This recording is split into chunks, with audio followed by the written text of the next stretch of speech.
Ladies and gentlemen, my name is Franz Cabro, and welcome to my 2 cents. Many of you probably feel that the negotiations with Iran and the U.S. and Israel as far as nuclear weapons in Iran are not going to go over too well. That not only are they not going to go over too well, but it's probably planned. Here it is. We did go into Iraq and Afghanistan for weapons of mass destruction, but not the way that you probably think. The top troop levels in Iraq were approximately 166,000, and the top troop levels in Afghanistan topped about 98,000.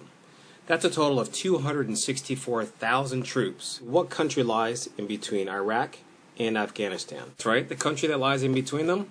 Iran. And here's what I found out. In January of 2000, the Congressional Research Service wrote a report. It's titled Weapons of Mass Destruction in the Middle East. In it, it says this about Iran. A survey of WMD programs in the Middle East indicates that many of the countries of the region have at least some WMD development efforts underway. Some countries in the Middle East, such as Iran, have well-developed programs in virtually all categories of WMD, chemical, biological, and nuclear, as well as missiles. If you do the math, ladies and gentlemen, that's approximately 264,000 troops on the border of Iran at any one point during the time frame of the Iraq and Afghanistan wars. That is a position of strength. See, before 9/11 hit, the main concern with the Middle East is whether or not Iran was going to obtain a nuclear weapon.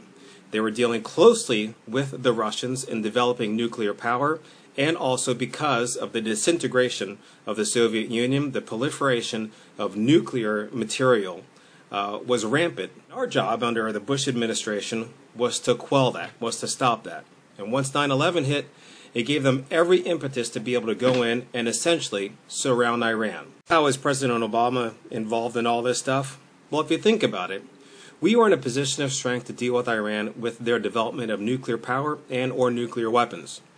And now, since the president has withdrawn all of the troops out of Iraq and left no residual troops whatsoever, as of the end of the last year, we reduced all of our forces in Afghanistan down to 10,000 troops. That we only have 10,000 troops out of the 264,000 that we had previously. In other words, President Obama took the best leverage that we had as a country, all those troops on the borders of Iran, and got rid of essentially nearly 100% of them. And then they started in earnest with the negotiations with Iran on their nuclear capability. That is a recipe for disaster.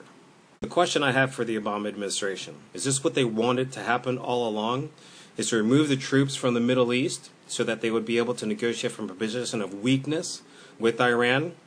After all, with the things that are going on right now with the relationship between the United States and Israel, it begs the question. And that's my 2 cents. Please feel free to check me out online, facebook.com, Stolen History, or stolenhistory.com. And you can also go on Amazon and get the Stolen History book. Just look for Franz Cabro, Stolen History. Thanks for your time.